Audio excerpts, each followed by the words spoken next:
ونصلي على رسوله الكريم اما بعد بسم اللہ الرحمن الرحیم۔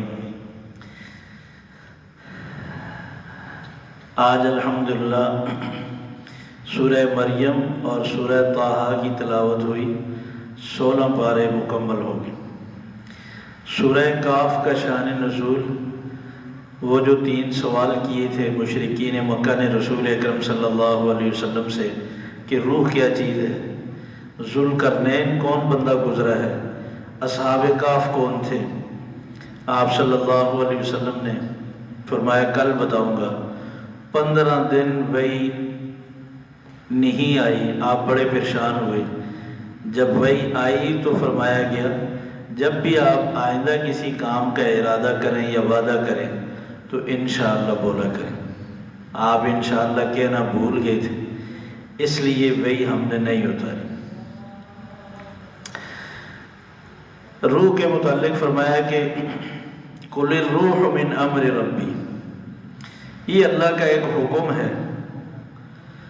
باقی اس کی حقیقت کیا ہے، اس کی تفصیل کیا ہے، فرمایا کہ انسان کو جو علم دیا گیا ہے وہ بہت کم ہے اس کی حقیقت کو سمجھنے سے قاصر۔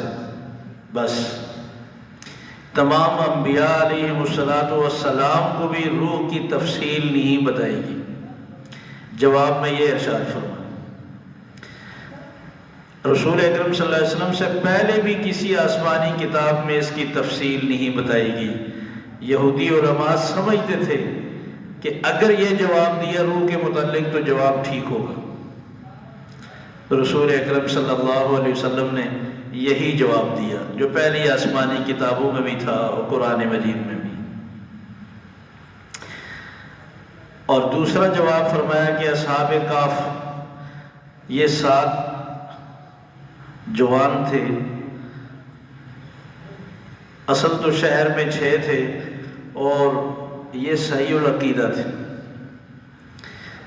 اللہ تبارک و تعالیٰ فرماتے ہیں کہ حکومت ساری کی ساری مشرک، بادشاہ مشرک، ان کو طلب کیا گیا بادشاہ کی دربار میں کہ ان کا عقیدہ ٹھیک نہیں ہے۔ اس نے پوچھا کیا عقیدہ تمہارا؟ تو انہوں نے کہا ربنا و رب السماوات والارض، ہمارا رب تو وہ ہے جس نے ہمیں پیدا کیا، جس نے آسمان و زمین کو بنایا۔ لن ندعو من دونہ الہا، یہ ناممکن ہے کہ ہم اس رب کو چھوڑ کر کسی اور الہ کو پکاریں۔ جان تو دے سکتے ہیں، شہر تو چھوڑ سکتے ہیں، آپ کا ملک چھوڑ سکتے ہیں، مگر اپنا عقیدہ نہیں بدل سکتے۔ اس کو کہتے ہیں کہ اذا انشطط، اور اگر ہم کسی مجبوری سے اپنا عقیدہ چھوڑ کر آپ کا عقیدہ مان لیں کہ کوئی اور بھی الہ ہے پکارنے کے لائق، اس سے بڑا ظلم کیا ہوگا۔ یہ تھا عقیدہ ان کا، یہ تھا ان کا جرم۔ ہؤلاء قوم اتخذوا من دونہ آلہہ، جبکہ یہ ساری قوم ہماری یہ عقیدہ رکھتی ہے کہ اس رب کے علاوہ بھی اور الہ ہے جو اس کے اختیارات میں شریک ہے، اسی نے اختیارات دے رکھے ہیں، کوئی صحت دیتا ہے، کوئی اولاد دیتا ہے، کوئی عزت دیتا ہے، کوئی امن کا اختیار رکھتا ہے۔ لولا یأتون علیہم بسلطان بین، یہ عقیدہ تو انہوں نے اپنا بنا لیا، لیکن اس پر کوئی دلیل تو بتائیں۔ کسی کتاب میں اللہ نے یہ بات کہی ہو کہ میں نے اپنے اختیارات دے رکھے۔ فمن اظلم ممن افترى علی اللہ کذبا، اس سے بڑا ظالم کون ہوگا جو اللہ پہ جھوٹ بولے۔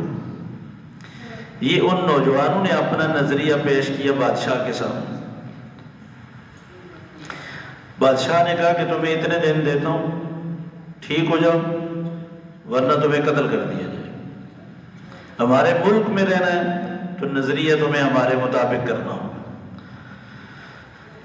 اب انہوں نے سوچا کہ یہاں رہیں گے تو یہ ہمیں کفر پہ مجبور کریں گے، تو لہذا ہمیں یہ سہولتیں نہیں چاہیے، شہر چھوڑ کر، گھر چھوڑ کر یہ جنگل اختیار کریں۔ وہ جنگل میں ایک چرواہا ملا، اس کو کہا کہ بھائی ہمارے ساتھ تو یہ ہوا، ہم نے یہ فیصلہ کر لیا۔ اس نے کہا بھائی میرا بھی یہی نظریہ ہے، میں نے بھی تمہارے ساتھ ہوں۔ اب 8 ہو گئے، 7 ہو گئے، اس چرواہے کا کتا بھی ساتھ شامل ہو۔ یہ ایک تھک گئے تو غار میں جا کر اسے سستانے کے لیے لیٹے۔ اللہ تبارک و تعالیٰ نے ان پہ نیند طاری کر۔ 300 سال اور 9 سال مزید گزر کے چاند کے حساب سے سوئے رہے، 3 صدیاں گزر۔ حکومت نے بہت ڈھونڈے، تلاش کیے کہ بندے روح پوش ہیں، کہیں نہیں ملے۔ 300 سال کے بعد جب یہ بندے جاگے تو انہوں نے کہا بھوک لگی ہے۔ سب سے پہلے تو باس کرنے لگے کتنا ٹائم گزرا ہے، کسی نے کہا کہ آدھا دن، کسی نے کہا نہیں پورا دن ہو گیا۔ انہوں نے کہا چھوڑو یار بھوک لگی ہے، پہلے کھانے کا کچھ کرو۔ پھر کہنے لگے دیکھو ایسا ہی نہیں کوئی کھانا اٹھا کے لے آنا، پتہ نہیں وہ کس قسم کے لوگوں نے پکایا ہو، حرام ہو۔ کیا بات! جو متقی پرہیزگار لوگ ہوتے ہیں وہ خوراک کی بھی کتنی احتیاط کرتے ہیں۔ 300 سال سے بھوکے پڑے ہوئے ہیں، کھانے کی کتنی طلب ہوگی، مگر پھر بھی کہہ رہے ہیں کھانا دیکھ کر لانا کہ خراب نہ ہو، مردار نہ ہو، حرام نہ ہو۔ یہ باتیں ہمارے لیے بھی قابل سبق ہیں۔ ہم جب باہر ممالک میں سفر کریں، جتنی بھی کوئی مجبوری ہو، پریشانی ہو، ہمیں کھانے سے پہلے یہ سوچنا چاہیے کہ یہ حرام نہ ہو۔ اور اپنے ملک میں بھی رہ کر کہ جس دسترخوان پہ ہم بیٹھے ہیں کہ یہ حرام کا کھانا نہ ہو۔ جس طرح نماز ہماری عبادت ہے، حلال روزی بھی ہماری ایک، کمانا بھی عبادت ہے، کھانا بھی حلال روزی عبادت ہے۔ اللہ ہمیں قائم رکھے۔ اور ساتھ کہنے لگے دیکھو کسی سے بحث نہیں کرنا، ورنہ کہیں ایسا نہ ہو پیچھے آ جائیں اور ہمیں دوبارہ شرک پہ مجبور کریں۔ انہوں نے کہا ٹھیک۔ ان کو تو پتہ ہی نہیں نا کہ 300 سال گزر گئے۔ اب وہ ایک کو پیسے دے کر بھیجا، اس نے کھانا وانا لیا، وہ جب سکے نکال کر دیے، اس نے کہا یہ کون سے سکے دے رہے ہو؟ اس نے کہا کیوں؟ اس نے دیکھا، اس نے دوسرے سے کہا، تیسرے سے کہا بھائی یہ کون سے پیسے ہیں تو ہمارے ہی ملک ہیں لیکن یہ کس تاریخ کے ہیں؟ 300 سال پرانے تھے۔ اب جب بات چھڑی آس پاس لوگوں نے کہا یہ وہی تو نہیں ہے جو تاریخ میں ہم نے پڑھا ہے کہ کچھ نوجوان غائب ہو گئے تھے۔ وہ تم کہاں رہتے ہو؟ اب تو وہ بھی مجبور ہو گئے۔ جو متقی ہوتے ہیں وہ جھوٹ نہیں بولتے۔ اس نے کہا میں اور میرے ساتھی وہ جنگل میں ایک جگہ ٹھہرے، کہا چلو ہمارے ساتھ۔ اب کھانا بھی اس کو بھی لیا اور غار پہ پہنچے۔ یہ گیا اور جا کر ان کے ساتھ لیٹا اور وہ بھی پھر دوبارہ سو گئے اور یہ بھی سو گئے۔ اللہ تبارک و تعالیٰ نے ان متقی پرہیزگار اولیاء اللہ کو 300 سال سلا کر صحیح سلامت پھر اٹھا کر یہ بات بتا دی، سمجھا دی کہ دیکھو رب کے لیے دوبارہ زندہ کرنا کوئی مشکل نہیں۔ اور یہ بات بھی سمجھا دی اولیاء اللہ بھی جب دنیا سے چلے جائے تو پھر دنیا والوں کا ان کو کوئی پتہ نہیں ہوتا۔ یہ جو تم کہتے ہو نا کہ جمعرات کو روئیں آتی ہیں، اصحاب کہف کی نہیں آتی تھی شہر میں، ان کو نہیں پتہ چلا حکومتیں بدل گئی ہیں، سال بدل گیا ہے، موسم بدل رہے ہیں، اب دن آیا، اب رات آئی ہے۔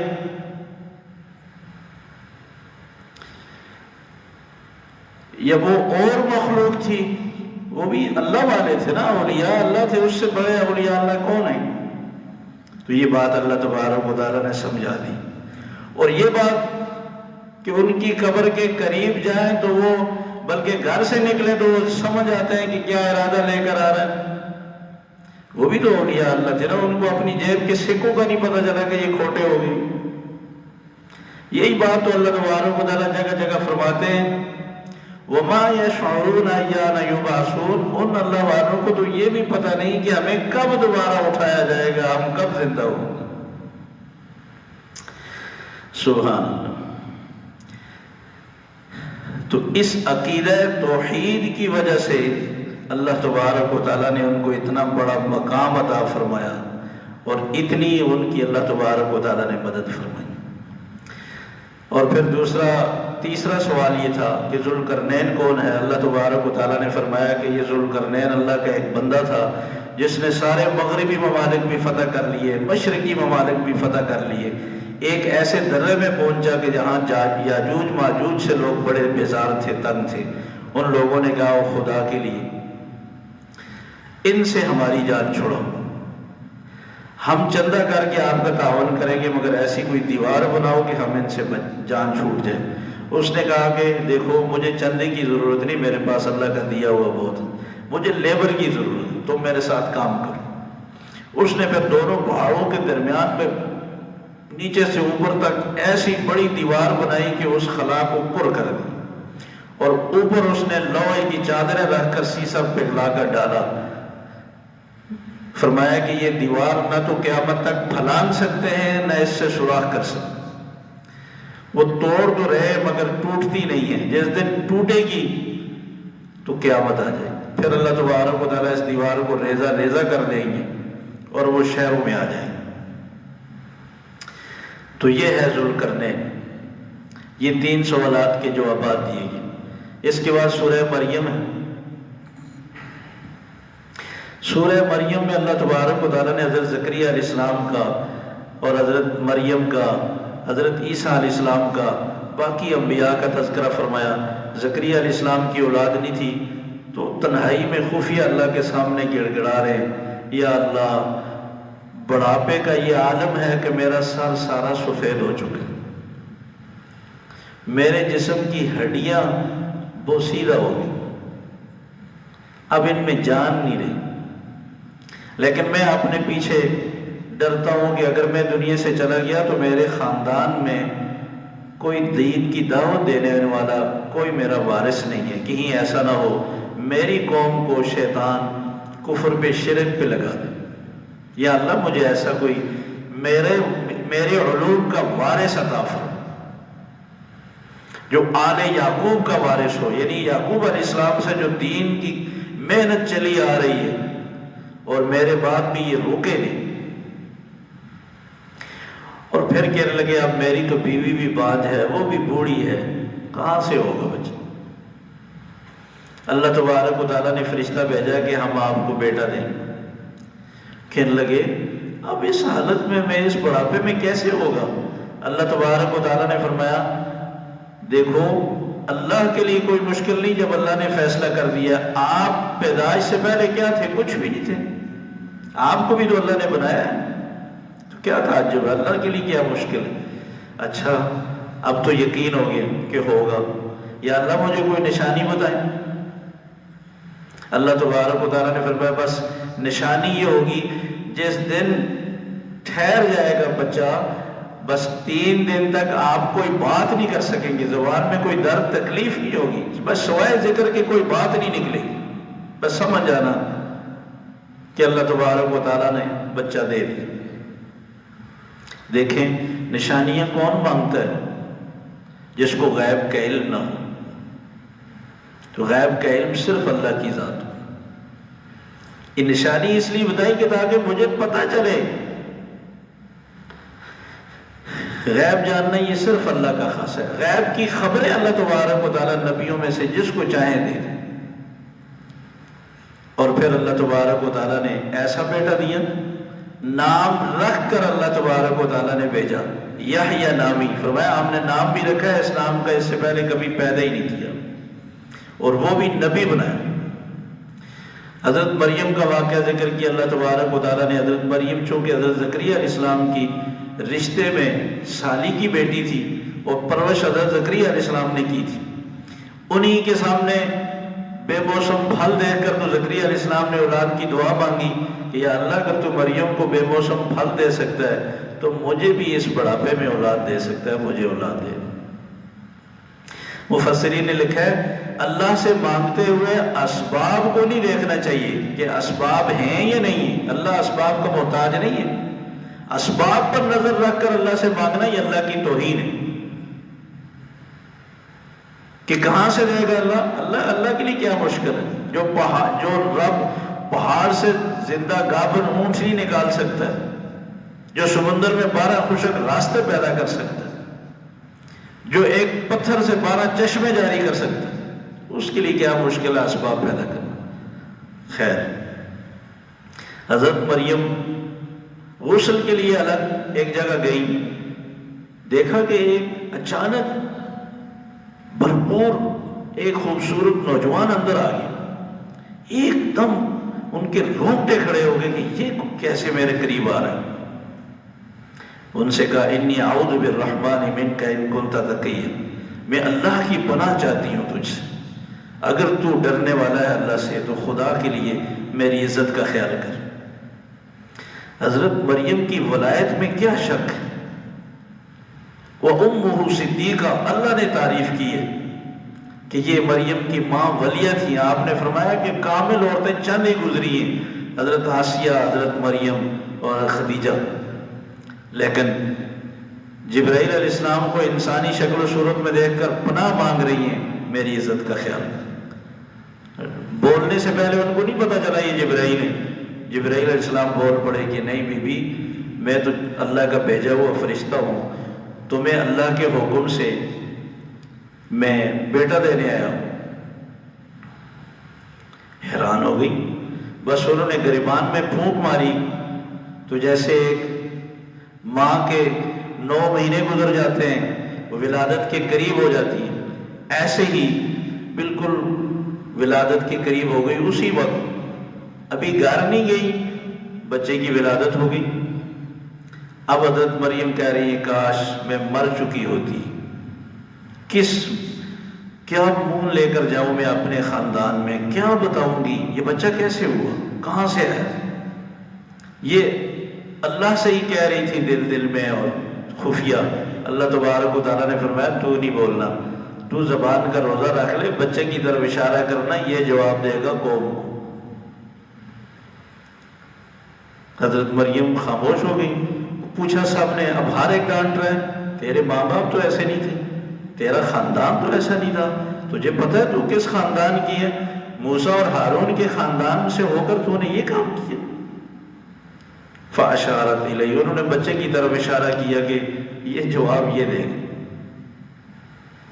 بچہ گود میں پہلے دن کا بچہ بول پڑا انی عبد اللہ آتانی الکتاب وجعلنی نبیا، میں اللہ کا بندہ ہوں، مجھے اللہ نے کتاب دینے کا فیصلہ کیا، مجھے نبی بنانے کا فیصلہ کیا ہے، مجھے اپنی ماں کا خدمت گزار بنانے کا فیصلہ کیا ہے، مجھے نماز قائم کرنے والا، زکوٰۃ دینے والا اس رب نے بنایا۔ یہ کئی جوابات تھے۔ یہودیوں کو جواب یہ تھا کہ میرا والد کوئی نہیں ہے، مجھے صرف اللہ نے ماں کی خدمت کا حکم دیا، اور یہ بھی جواب تھا کہ میں اللہ کا بیٹا نہیں ہوں، انی عبد اللہ، میں تو اللہ کا بندہ ہوں۔ اب لوگوں کو اطمینان ہوا۔ اللہ تبارک و تعالیٰ فرماتے ہیں عیسیٰ علیہ السلام کی پھر دعوت ذکر کی، ان اللہ ربی و ربکم فاعبدوہ، میری عبادت کبھی نہ کرنا، میرا اور میرے رب کی جو تمہارا بھی رب ہے، فاعبدوہ، صرف اس کی عبادت کرو۔ یہ ہے سیدھا راستہ۔ اگر عیسائی اپنی عیسائیت کو بھی سمجھنا چاہتے ہیں تو وہ قرآن مجید کو پڑھیں۔ صحیح اصل محفوظ عیسائیت ان کو قرآن مجید ہی میں ملی۔ پھر اللہ تبارک و تعالیٰ نے حضرت ابراہیم علیہ السلام کا ذکر کیا کہ والد کو سمجھایا کہ شرک مت کرو۔ دیکھو یہ ان کے اختیار میں کچھ نہیں جن کی آپ عبادت کر رہے ہیں۔ والد نے کہا کہ آج تو مجھے سمجھایا نا، آج کے بعد اگر تو بولا تو میں تمہیں جان سے مار دوں، یا میرا گھر چھوڑ دوں، یا یہ دعوت چھوڑ۔ انہوں نے کہا دعوت تو نہیں چھوڑ سکتا، گھر چھوڑنا میرے لیے آسان۔ گھر چھوڑ دیا اور سلام علیکم۔ جدائی کا سلام ہوتا ہے، ایک ہوتا ہے دعائیہ، دعائیہ تو غیر مسلم سے نہیں کر سکتے، البتہ جان چھڑانے کے لیے سلام علیکم، ٹھیک، لیکن میں اللہ سے دعا کروں گا آپ کی مغفرت کی۔ مجھے امید ہے کہ میرا رب مجھے اس دعا سے محروم نہیں کرے گا، لیکن غیب تو نہیں جانتے نا۔ دعا تو مغفرت کی مگر اللہ نے روک دی، فرمایا کہ ابراہیم اس کے بعد نہیں کرنا۔ البتہ اس صدمے پر اللہ تبارک و تعالیٰ نے ایک بڑا انعام دیا، فرمایا کہ جب ابراہیم نے گھر چھوڑا، خاندان چھوڑا، ہم نے 2 بیٹے دیے، اسحاق اور اسماعیل، اور دونوں کو نبی بنا دیا۔ ہر قربانی پر اللہ تبارک و تعالیٰ بڑا انعام دیتے ہیں جو انسان کی سوچ سے بھی اونچا ہوتا ہے۔ پھر اللہ تبارک و تعالیٰ نے اسماعیل علیہ السلام کا، ہارون علیہ السلام کا اور ادریس علیہ السلام کا ذکر فرمایا اور انبیاء کا ذکر فرمایا۔ پھر انسان کے سے ایک شکوہ کیا کہ انسان یہ کہتا ہے کیا جب میں مر جاؤں گا، گل سڑ جاؤں گا، پھر دوبارہ اللہ مجھے اٹھائے گا؟ اللہ تبارک و تعالیٰ نے جواب فرمایا انسان دوسروں پہ تعجب کرتا ہے، اپنی خلقت کو نہیں دیکھتا۔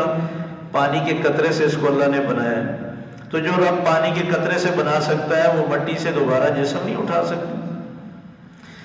جن لوگوں نے اللہ کے لیے اولاد کا دعویٰ کیا، عقیدہ رکھا، فرمایا اللہ کو یہ بات اتنی بری لگی، قریب تھا کہ آسمان گر پڑتے، زمین پھٹ جاتی، پہاڑ ٹوٹ جاتے، اس بات پر کہ انہوں نے کہا کہ اللہ کی بھی کوئی اولاد ہے۔